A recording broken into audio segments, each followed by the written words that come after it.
Hello everyone, എല്ലാവരും happy അല്ലേ? ഇന്നത്തെ യാത്ര നമ്മൾ തൃപ്പൂണിത്തുറ വരെയാണ്. തൃപ്പൂണിത്തുറ എന്ന് പറയുമ്പോൾ ഒത്തിരി ചരിത്രം ഉറങ്ങുന്ന ഒരു പട്ടണമാണ്. എറണാകുളം ജില്ലയുടെ കിഴക്ക് ഭാഗത്തുള്ളവർക്ക് നഗരവുമായിട്ട് ബന്ധിപ്പിക്കുന്ന ഒരു സാറ്റലൈറ്റ് ടൗണാണ് തൃപ്പൂണിത്തുറ. അമ്പലങ്ങളുടെ നാട് എന്നാണ് തൃപ്പൂണിത്തുറ അറിയപ്പെടുന്നത്. കൊച്ചി രാജവംശത്തിൻ്റെ ആസ്ഥാനമായിരുന്നു ഈ നഗരം. കൊച്ചി രാജാക്കന്മാരുടെ ഭരണസ്ഥിരാ കേന്ദ്രമായിരുന്ന ഹിൽ പാലസ് തൃപ്പൂണിത്തുറയിലാണ് സ്ഥിതി ചെയ്യുന്നത്. ഇന്ന് ഹിൽ പാലസ് ഒരു മ്യൂസിയമാണ്, കേരളത്തിലെ തന്നെ ഏറ്റവും വലിയ മ്യൂസിയം. പിന്നെ തൃപ്പൂണിത്തുറയിൽ ഏറ്റവും പ്രാധാന്യം അർഹിക്കുന്ന ഒന്നെന്ന് പറഞ്ഞാൽ ശ്രീ പൂർണ്ണത്രയീശ ക്ഷേത്രമാണ്. ഓണക്കാലത്ത് അത്തച്ചമയം ഇവിടെ പേര് കേട്ടതാണ്. പണ്ട് രാജാവ് പരിവാരങ്ങളുമായിട്ട് പ്രജകളെ കാണാൻ ഇറങ്ങിയിരുന്നു എന്നാണ് പറയപ്പെടുന്നത്. അതിൻ്റെ ഓർമ്മയ്ക്കായിട്ട് നടത്തുന്നതാണ് അത്തച്ചമയം. പൂണി എന്ന് കപ്പലും തുറ എന്ന് തുറമുഖത്തെയും സൂചിപ്പിക്കുന്നു. സംഘകാലത്ത് കേരളത്തിൽ ഇന്ന് കാണുന്ന തീരപ്രദേശങ്ങൾ ഉണ്ടായിരുന്നില്ല. ഇന്ന് കാണുന്ന തൃപ്പൂണിത്തുറയായിരുന്നു അന്നത്തെ പ്രധാന തുറമുഖം. പൂണിത്തുറയോട് തിരു എന്ന് പ്രത്യേകം ചേർത്താണ് തൃപ്പൂണിത്തുറയായത്. പൂർണ്ണ നദിയുടെ തീരത്തുള്ളത് എന്ന അർത്ഥത്തിലും ഈ പേര് വന്നതായി പറയപ്പെടുന്നു. നമ്മളിപ്പോൾ യാത്ര ചെയ്തുകൊണ്ടിരിക്കുന്നത് കൊച്ചി ധനുഷ്കോടി ഹൈവേയിലൂടെയാണ്. കൊച്ചി ധനുഷ്കോടി, അതുപോലെ കൊച്ചി തോണ്ടി പോയിൻ്റ്. തിരുവാങ്കുളം കഴിഞ്ഞ്, അതായത് തിരുവാങ്കുളമാണ് തൃപ്പൂണിത്തുറയിലേക്ക് എത്തുന്നതിനോടുള്ള പ്രധാന കവാടം.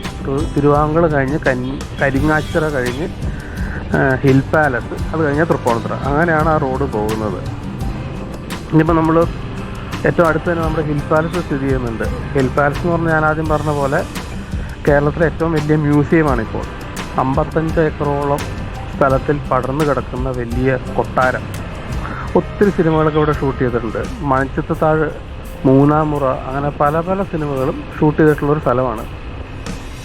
മുന്നിൽ കാണുന്ന ആ മതിൽക്കെട്ടുകൾ അത് ഹിൽ പാലസിൻ്റെയാണ്. ഹിൽ പാലസ് ഒരു ബസ് സ്റ്റോപ്പാണ്. തിങ്കളാഴ്ച ദിവസം അവധിയാണ്. ബാക്കി എല്ലാ ദിവസവും ഹിൽ പാലസ് വൈകുന്നേരം 5 മണി വരെയുണ്ട്. ആർക്കിയോളജി ഡിപ്പാർട്ട്മെൻറ്റിൻ്റെ കീഴിലാണ് ഇപ്പോൾ ഹിൽ പാലസ് സ്ഥിതി ചെയ്യുന്നത്. ഹിൽ പാലസിൽ നിന്ന് മണ്ണിനടിയിലൂടെ ഒരു തുരങ്കം ശ്രീ പൂർണ്ണത്രയീശ ക്ഷേത്രം വരെ ഉണ്ടെന്നൊക്കെയാണ് പറയപ്പെടുന്നത്. എത്രത്തോളം വിശ്വസനീയമാണെന്നറിയില്ല, ഇങ്ങനെയൊക്കെ പലരും പറഞ്ഞു കേട്ടിട്ടുണ്ട്. ഇനി വരുന്നത് കരിങ്ങാച്ചിറ ജംഗ്ഷനാണ്. നമുക്ക് തൃപ്പൂണിത്തുറ ടൗൺ ടച്ച് ചെയ്യാതെ എറണാകുളം ഭാഗത്തേക്ക് പോകുന്നെങ്കിൽ കരിങ്ങാച്ചിറയിൽ നിന്ന് റൈറ്റ് തിരിഞ്ഞ് ഇരുമ്പനം വഴി കയറി പോകാമെന്നുള്ളൂ. നമുക്ക് ടൗണിലെ തിരക്കുകളിലൊക്കെ ഒഴിവാക്കി നമുക്ക് പോകാം. കരിങ്ങാച്ചിറ ജംഗ്ഷനിലാണ് പാസ്പോർട്ട് സേവാ കേന്ദ്രം ഉള്ളത്. അതുകൊണ്ട് അവിടെ എപ്പോഴും തിരക്കുള്ളൊരു സ്ഥലമാണ്. കരിങ്ങാച്ചിറയിലെ Saint George Jacobite Syrian cathedral വളരെ ഫേമസ് ആണ്. അവിടെ തമുക്ക് പെരുന്നാൾ, അതൊരു വളരെ പ്രശസ്തമായൊരു ആഘോഷമാണ് അവിടുത്തെ. അത്തച്ചമയവും ഒക്കെ ആയിട്ടൊക്കെ ബന്ധപ്പെട്ട് കിടക്കുന്നതാണ് തൃപ്പൂണിത്തുറ ക്ഷേത്രവും കരിങ്ങാച്ചിറ പള്ളിയൊക്കെ. പലതരത്തിലെന്തോ ബന്ധമുണ്ട്. ചരിത്രപരമായി വളരെ അടുത്ത് നിൽക്കുന്ന 2 മത ദേവാലയങ്ങളാണ്. കൊച്ചി മെട്രോയുടെ ഫസ്റ്റ് ഫേസ് തുടങ്ങുന്ന സ്ഥലമാണ് തൃപ്പൂണിത്തുറ. ഫസ്റ്റ് ഫേസ് പൂർത്തിയായിട്ടുണ്ട്. തൃപ്പൂണിത്തുറ തൊട്ട് ആലുവ മെട്രോ സ്റ്റേഷൻ വരെയാണ് ആ ഫസ്റ്റ് ഫേസ് വരുന്നത്. തൃപ്പൂണിത്തുറ റെയിൽവേ സ്റ്റേഷൻ്റെ തൊട്ടടുത്ത് തന്നെ തൃപ്പൂണിത്തുറ മെട്രോ സ്റ്റേഷൻ. ഈ റൂട്ടിലെ റൈറ്റ് സൈഡിലായിട്ടാണ് നമ്മുടെ തൃപ്പൂണിത്തുറ റെയിൽവേ സ്റ്റേഷനും തൃപ്പൂണിത്തുറ മെട്രോ സ്റ്റേഷനും വരുന്നത്. ഇവിടുന്ന് റൈറ്റിലേക്കുള്ള റൂട്ടിലേക്കൂടെ പോയാൽ മതി. വണ്ടിയൊക്കെ പാർക്ക് ചെയ്യാൻ സൗകര്യമുള്ളൊരു റെയിൽവേ സ്റ്റേഷനാണ്. അതുപോലെ തന്നെ മെട്രോ സ്റ്റേഷനും അത്യാവശ്യം പാർക്കിംഗ് ഏരിയയൊക്കെ ഉണ്ട്. നമ്മളിപ്പോൾ എത്തിച്ചേരുന്നത്, ഈ റോഡിൽ ചെന്ന് നമ്മൾ ജോയിൻ ചെയ്യുന്നത് കിഴക്കേക്കോട്ടയിലാണ്. പണ്ട് രാജകുടുംബത്തിൻ്റെ ആയിരുന്നല്ലോ, രാജവംശത്തിൻ്റെ ആയിരുന്നല്ലോ തൃപ്പൂണിത്തുറ നഗരം. അതുകൊണ്ട് ഇവിടെ കിഴക്കേക്കോട്ടയുണ്ട്, അതുപോലെ വടക്കേക്കോട്ടയുണ്ട്. അപ്പോൾ കിഴക്കേക്കോട്ടയാണ് നമ്മൾ മൂവാറ്റുപുഴ സൈഡിൽ നിന്ന്, അതായത് കിഴക്ക് ഭാഗത്തുനിന്ന് വരുമ്പോൾ ആദ്യമായിട്ട് നമ്മൾ തൃപ്പൂണിത്തുറയുമായിട്ട് ജോയിൻ ചെയ്യുന്ന സ്ഥലം. ഇവിടെ റോഡിൻ്റെ 2 വശത്തായിട്ടും ബേക്കറികൾ, സൂപ്പർ മാർക്കറ്റുകൾ, മറ്റ് ഷോപ്പുകൾ ഒത്തിരി ഉണ്ട്. നമ്മുടെ റൈറ്റ് സൈഡിൽ കാണുന്നതാണ് കിഴക്കേക്കോട്ട ബസ് സ്റ്റോപ്പ്. മൂവാറ്റുപുഴ സൈഡിലേക്ക് അതല്ലെങ്കിൽ തൊടുപുഴ സൈഡിലേക്കൊക്കെ ബസ്സിൽ കയറേണ്ടവർക്ക് ഇവിടെ വന്ന് നമുക്ക് ഈ ബസ് സ്റ്റോപ്പിൽ വന്ന് നിന്നാൽ മതി. അതുപോലെ ചോറ്റാനിക്കരയ്ക്ക്, തൃപ്പൂണിത്തുറയിൽ നിന്ന് ചോറ്റാനിക്കരയ്ക്ക് പോകുന്ന റൂട്ടും കൂടിയാണിത്. ട്രാൻസ്പോർട്ടുകൾ, KSRTC ട്രാൻസ്പോർട്ടുകൾ, അതുപോലെ തന്നെ പ്രൈവറ്റ് ബസ്സുകളൊക്കെ ഉണ്ട്. ഈ റൈറ്റ് സൈഡിൽ കാണുന്നത് Saint Mary's Syro Malabar Forane ചർച്ചാണ്, കാത്തലിക് ചർച്ചാണ്. വളരെ പ്രശസ്തമായൊരു ചർച്ചാണ്. നമ്മളിപ്പോൾ കിഴക്കേക്കോട്ട കടന്ന് നമ്മൾ ഇനി പോകുന്നത് ബോയ്സ് ഹൈസ്കൂൾ ഗ്രൗണ്ട് അല്ലെങ്കിൽ ബോയ്സ് ഹൈസ്കൂളിൻ്റെ സൈഡിലൂടെയുള്ള റോഡ് വഴി നമ്മൾ തൃപ്പൂണിത്തുറയിലത്തെ പ്രൈവറ്റ് ബസ് സ്റ്റാൻഡിൽ എത്തിച്ചേരും. ഇവിടെ നിന്ന് നമ്മൾ റൈറ്റ് തിരിഞ്ഞ് നേരെ ചെന്നാൽ നമ്മൾ ബസ് സ്റ്റാൻഡിൽ എത്തിപ്പെടും. പ്രൈവറ്റ് ബസ് സ്റ്റാൻഡ് എന്നാണ് പറയുന്നതെങ്കിലും KSRTC ബസ്സുകളും ഒക്കെ വന്ന് നിർത്തുന്ന ഒരു ബസ് സ്റ്റാൻഡാണത്. പുതിയ ബസ് സ്റ്റാൻഡ് പണിയണമെന്നൊക്കെ പല സ്ഥലത്തു നിന്നും പല കോണിൽ നിന്നും ആവശ്യങ്ങൾ ഉയരുന്നുണ്ട്. അതിനുള്ള പ്ലാനുകളും നടക്കുന്നുണ്ട്. ഇപ്പോഴുള്ള തൃപ്പൂണിത്തുറ മെട്രോ സ്റ്റേഷൻ്റെ അടുത്തായിട്ടാണ് ആ ഒരു പ്രൊജക്റ്റ് വരുന്നത്. ഓണാഘോഷ സമയത്ത്, അതുപോലെ തന്നെ തൃപ്പൂണിത്തുറ ക്ഷേത്രത്തിലെ വൃശ്ചികോത്സവം, ഈ സമയത്തൊക്കെ ഇവിടെ ഒന്നും വണ്ടി കൊണ്ട് വരാൻ തന്നെ ഭയങ്കര ബുദ്ധിമുട്ടായിരിക്കും. അത്രയ്ക്ക് ജനത്തിരക്കായിരിക്കും ഇവിടെ. ഈ ഒരു ജംഗ്ഷനിൽ നിന്ന് നമ്മൾ റൈറ്റിലേക്ക് തിരിഞ്ഞ് നമ്മുടെ ബസ് സ്റ്റാൻഡിലേക്ക് കയറാം. ലെഫ്റ്റിലേക്ക് തിരിഞ്ഞ് പിന്നെയും റൈറ്റിലേക്ക് തിരിഞ്ഞാൽ നമുക്ക് famous RLV college of music, സംഗീതം, ഡാൻസ് അങ്ങനെയുള്ള വിവിധ ഇനം കലാരൂപങ്ങൾ പഠിപ്പിക്കുന്ന സ്ഥലമാണ്. പ്രശസ്തമായൊരു സ്ഥലമാണത്, കോളേജാണത്. നമ്മുടെ യേശുദാസൊക്കെ പഠിച്ചിട്ടുള്ള ഒരു കോളേജാണ്. ബസ് സ്റ്റാൻഡിൻ്റെ ഫ്രണ്ടിലൂടെ നമ്മൾ എത്തിച്ചേരുന്നത് സ്റ്റാച്യു ജംഗ്ഷനിലാണ്. മഹാരാജ രാമവർമ്മ തമ്പുരാൻ്റെ സ്റ്റാച്ചു ആണ് അവിടെ ഉള്ളത്. ധാർമ്മിക ചക്രവർത്തി എന്നും അതുപോലെ തന്നെ ചൊവ്വരയിൽ തീപ്പെട്ട തമ്പുരാൻ, അതായത് ചൊവ്വരയിൽ വെച്ച് മരണമടഞ്ഞ തമ്പുരാൻ മഹാരാജാവിൻ്റെ സ്റ്റാച്ചു ആണ് അവിടെ ഉള്ളത്.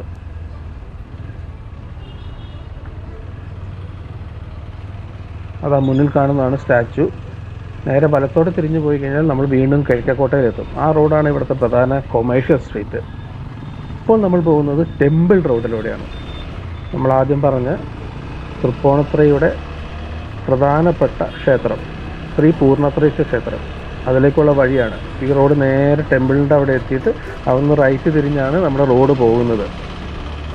ഇവിടുത്തെ വൃശ്ചികോത്സവം ആദ്യം പറഞ്ഞ പോലെ അതൊരു പ്രധാനപ്പെട്ട ഉത്സവം തന്നെയാണ്.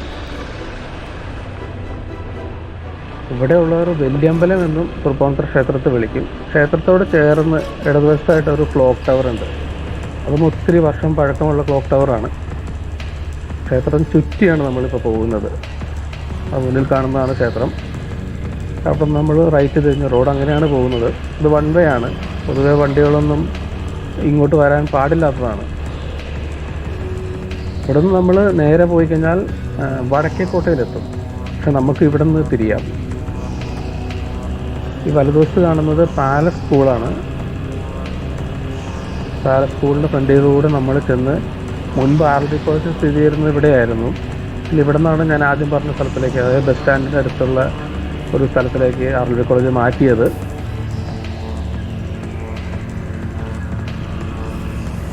ഇപ്പോൾ നമ്മൾ ചെന്നെത്തുന്നിടത്തുനിന്ന് ഇടത്തോട്ട് തിരിഞ്ഞാൽ നമുക്ക് ക്ഷേത്രത്തിലേക്ക് പോകാവുന്നുള്ളൂ.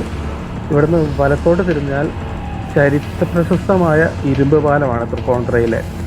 ബ്രിട്ടീഷുകാർ പണിത പാലമാണ്. ഇപ്പോൾ 4 ചക്ര വാഹനങ്ങൾക്കൊന്നും ഇങ്ങോട്ട് പ്രവേശനമില്ല. ഇരുചക്ര വാഹനങ്ങളും അതുപോലെ തന്നെ കാൽനടക്കാർക്കും മാത്രമേ ഇവിടേക്ക് നമുക്ക് പ്രവേശനമുള്ളൂ. കാരണം ഇത് ബലക്ഷയം സംഭവിച്ചിട്ടുണ്ട്.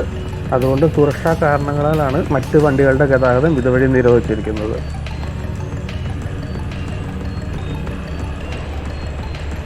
നമ്മുടെ മുൻപിൽ കാണുന്നത് ഗാന്ധി സ്ക്വയർ ആണ്. മഹാത്മാഗാന്ധിയുടെ സ്റ്റാച്ചു ഉണ്ട്. ഈ അടുത്ത് എന്നോട് ഒരാൾ, തൃപ്പൂണിത്തുറയിൽ വസിക്കുന്ന ഒരാൾ, ഒരു കഥ പറഞ്ഞു. കുറച്ച് പേടിപ്പെടുത്തുന്ന കഥയാണ്. സംഭവം ഇങ്ങനെയാണ്. തൃപ്പൂണിത്തുറയിൽ പണ്ട് ഒത്തിരി വർഷം മുമ്പാണ് ഒരു ജന്മി ഉണ്ടായിരുന്നു. പുള്ളിയുടെ പേര് രവിവർമ്മ എന്നങ്ങായിരുന്നു. പുള്ളിയുടെ ഭാര്യ സരസ്വതി, അവർക്കൊരു മകള് ദേവനന്ദ. വളരെ സന്തോഷപൂർവ്വം ജീവിച്ചിരുന്ന ഒരു കുടുംബമാണ്. അവിടെ എല്ലാമായിരുന്നു ആ ദേവനന്ദ. പെട്ടെന്ന് ഒരു ദിവസം ആ ദേവനന്ദയെ കാണാതെയായി. എവിടെ പോയെന്നോ എന്ത് സംഭവിച്ചെന്നോ ഒന്നും അറിയില്ല. അന്ന് 17 വയസ്സാണ് ദേവനന്ദയ്ക്ക്. പല സ്ഥലത്തും അന്വേഷിക്കുകയൊക്കെ ചെയ്തു. ഇത് ഒത്തിരി വർഷം മുമ്പ് നടന്നതാണെന്നാണ് പറയപ്പെടുന്നത്. എന്ത് സംഭവിച്ചെന്ന് അറിയില്ല. പിന്നെ അതിൻ്റെ ഒരു ദുഃഖത്തിൽ സരസ്വതി, അതായത് ആ കുട്ടിയുടെ അമ്മ, ആത്മഹത്യ ചെയ്തു. പിന്നെ രവിവർമ്മയുടെ ജീവിതം ആകെ നാശമായി എന്ന് തന്നെ പറയാം. പുള്ളി മാനസികമായി പ്രശ്നങ്ങളായി അങ്ങനെ മരണമടഞ്ഞു. അന്ന് തൊട്ട് അവരുടെ ആ വീട് വലിയ മാളികയാണ്. അങ്ങോട്ടാരും പോകാൻ ധൈര്യപ്പെടാറില്ല. അതുവഴി പോകുമ്പോൾ ഒരു പെൺകുട്ടിയുടെ കരച്ചിലൊക്കെ കേൾക്കാമെന്നൊക്കെയാണ് നാട്ടുകാരുടെ ഇടയിലുള്ള സംസാരം. കുറേ വർഷങ്ങൾക്ക് ഇപ്പുറം ഒരു യാത്രികൻ, പുള്ളിയുടെ പേര് ഹരി എന്നായിരുന്നു, ഇതുവഴി വരികയും വലിയ മഴയുള്ളൊരു ദിവസമായിരുന്നു. പുള്ളിയുടെ ഇരുചക്ര വാഹനം ഈ ഒരു മാളികയുടെ മുന്നിൽ വെച്ച് നിന്നുപോയി. പുള്ളിക്ക് എന്ത് ചെയ്യണമെന്ന് അറിയില്ല. പുള്ളി ടോർച്ചടിച്ച് അപ്പോൾ അങ്ങനെ ഒരു മാളിക കണ്ടു. അപ്പോൾ മഴയല്ലേ, കയറി നിൽക്കാമെന്ന് കരുതി. ആകെ നശിച്ച് കിടക്കുന്ന ഒരു മാളികയാണ്, ആകെ കാട് പിടിച്ച് കിടക്കുന്നതാണ്. ആരും അവകാശികളില്ലാത്തതുകൊണ്ട് ആരും നന്നാക്കാനോ നന്നാക്കിയിടാനോ ഒന്നും ശ്രമിച്ചിട്ടില്ല. അപ്പോൾ ഈ പറഞ്ഞ ഹരി പുള്ളി അകത്തേക്ക് കയറി നോക്കി, ടോർച്ചടിച്ചപ്പോൾ കുറച്ചകത്തേക്ക് ചെന്നപ്പോൾ പുള്ളീനെ ആരോ അകത്തോട്ട് വലിക്കുന്ന പോലെ, ആകർഷിക്കുന്ന പോലെ പുള്ളിക്കൊരു ഫീല്. പുള്ളി ധൈര്യം സംഭരിച്ച് തന്നെ കയറി. കുറച്ചകത്തേക്ക് ചെന്നപ്പോഴാണ് വലിയൊരു ചിത്രം കണ്ടത്. അത് നമ്മുടെ ദേവനന്ദയുടെ ചിത്രമാണ്. എന്തോ ഒരു പ്രകാശമൊക്കെ അവിടെ നിന്ന് വരുന്ന പോലെ പുള്ളിക്ക് ഫീൽ ചെയ്തു. പുള്ളി സത്യം പറഞ്ഞാൽ അത്ര ധൈര്യമുള്ള ആളാണെങ്കിൽ പോലും ചെറിയൊരു പേടി ഉള്ളിൽ തോന്നി. പെട്ടെന്ന് പുള്ളിക്കൊരു ശബ്ദം, ഒരു പെൺകുട്ടി സംസാരിക്കുന്ന ശബ്ദം. പെൺകുട്ടി ഇതാണ് പറഞ്ഞത്: എന്നെ ഇവിടുന്ന് രക്ഷിക്കൂ എന്നാണ്. അതായത് 2 ലോകങ്ങൾക്കിടയിൽ അകപ്പെട്ടു പോയ ഒരു ആത്മാവായിരുന്നു ദേവനന്ദയുടേത്. മരിച്ചു പോയെങ്കിലും ഈ ലോകം വിട്ട് പോകാൻ പറ്റാതെ ശാന്തി ലഭിക്കാത്ത ഒരു ആത്മാവ്. ഹരി അങ്ങനെ മറ്റാരുടെയോ പ്രേരണയാൽ അകത്തോട്ട് നയിക്കപ്പെട്ട പോലെ തോന്നി. അകത്തെത്തിപ്പെട്ടു. പുള്ളി അവസാനം നടന്ന് എത്തിയത് ഒരു രഹസ്യ അറയിലാണ്. ഒരുപക്ഷെ അവിടെ താമസിച്ച ആർക്കും പോലും കണ്ടെത്താൻ പറ്റാത്ത ഒരു രഹസ്യ അറയായിരുന്നു അത്. ആ അറ തുറന്നപ്പോൾ പുള്ളി കണ്ടത് ഈ ദേവനന്ദയുടെ ശരീരാവശിഷ്ടങ്ങളാണ്, അതായത് സ്കെലിറ്റൽ റിമെയിൻസ്. പുള്ളി അത് കണ്ടതോടുകൂടി ആകെ സ്തബ്ധനായി. എന്ത് ചെയ്യണമെന്നറിയാതെ അയാളെ അകത്തേക്ക് നയിച്ച ആ ശബ്ദം, ആ പെൺകുട്ടിയുടെ, ദേവനന്ദയുടെ ശബ്ദം പുള്ളി വീണ്ടും കേട്ടു. തൻ്റെ ആത്മാവിന് നിത്യശാന്തി ലഭിക്കുവാൻ തൻ്റെ ശരീരാവശിഷ്ടങ്ങൾ യഥാവിധി സംസ്കരിക്കണമെന്ന് ആ പെൺകുട്ടിയുടെ ശബ്ദം ഹരിയോട് ആവശ്യപ്പെട്ടു. ശരിക്കും പറഞ്ഞാൽ ഹരിയിലൂടെയാണ് ആ പെൺകുട്ടിയുടെ മരണവിവരം ലോകം അറിയുന്നത്. ആ പെൺകുട്ടിക്ക് എന്ത് സംഭവിച്ചു എന്നറിയാതെ അവരുടെ മാതാപിതാക്കൾ ഈ ലോകം വിട്ടു പോയി. അന്ന് തൊട്ട് ശാന്തി ലഭിക്കാതെ അലഞ്ഞ ആ ആത്മാവിന് ഹരിയിലൂടെ അങ്ങനെ ഒരു നിത്യശാന്തി ലഭിക്കുകയാണ് ഉണ്ടായത്.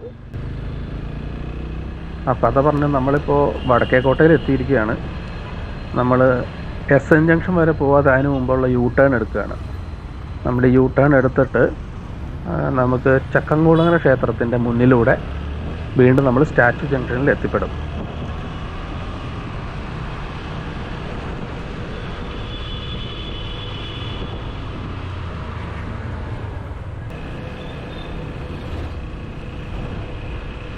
ഇവിടെ ലെഫ്റ്റ് സൈഡിൽ NSS കോളേജ് ഉണ്ട്.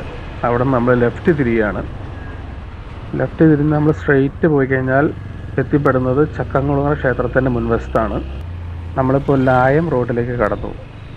പണ്ട് രാജഭരണകാലത്ത് ഇവിടെ കുതിരലായം ഉണ്ടായിരുന്നിരിക്കണം, അതുകൊണ്ടായിരിക്കാം ഇങ്ങനെയൊരു റോഡ്, ഇങ്ങനെയൊരു പേര് വന്നത്. നമ്മളങ്ങനെ വീണ്ടും സ്റ്റാച്യു ജംഗ്ഷനിലെത്തിയിരിക്കുകയാണ്. സ്റ്റാച്യു ജംഗ്ഷനിൽ നിന്ന് നമ്മൾ കിഴക്കേക്കോട്ടയിലേക്കുള്ള റോഡ് വഴിയാണ് ഇപ്പോൾ പോയിക്കൊണ്ടിരിക്കുന്നത്. ഇത് തൃപ്പൂണിത്തുറയുടെ പ്രധാനപ്പെട്ട കൊമേഴ്ഷ്യൽ സ്ട്രീറ്റാണ്. എല്ലാ സ്ഥാപനങ്ങളും, അതായത് ഷോപ്പുകൾ, തുണിക്കടകൾ, ബേക്കറി, ചെരുപ്പ് കടകൾ, ജുവല്ലറി, അങ്ങനെയുള്ള ഒട്ടുമിക്ക കടകളും 2 സൈഡിലായിട്ടുണ്ട് ഈ റോഡിൽ.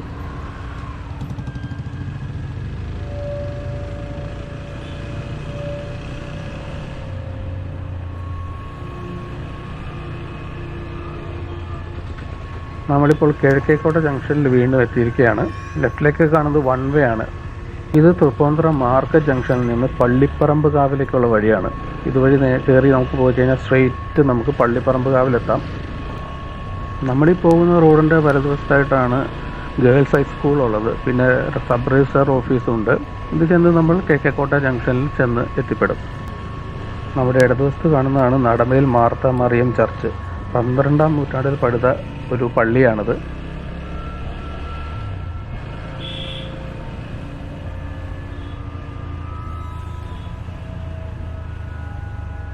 ഇനി നമുക്ക് കിഴക്കേക്കോട്ട ജംഗ്ഷനിൽ നിന്ന് നമുക്ക് തിരിച്ച് നമ്മുടെ വീട്ടിലേക്ക് പോകാം.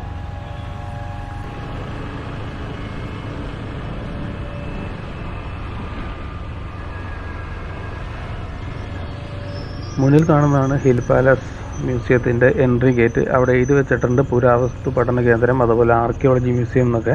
അങ്ങനെ നമ്മൾ തിരിച്ച് നമ്മുടെ വീട്ടിലേക്ക് പോവുകയാണ്. അതുപോലെ തന്നെ ഈ വീഡിയോ ഇവിടെ വെച്ച് നിർത്തുകയാണ്. അപ്പോൾ എല്ലാവരും ഹാപ്പി ആയിട്ടിരിക്കുക.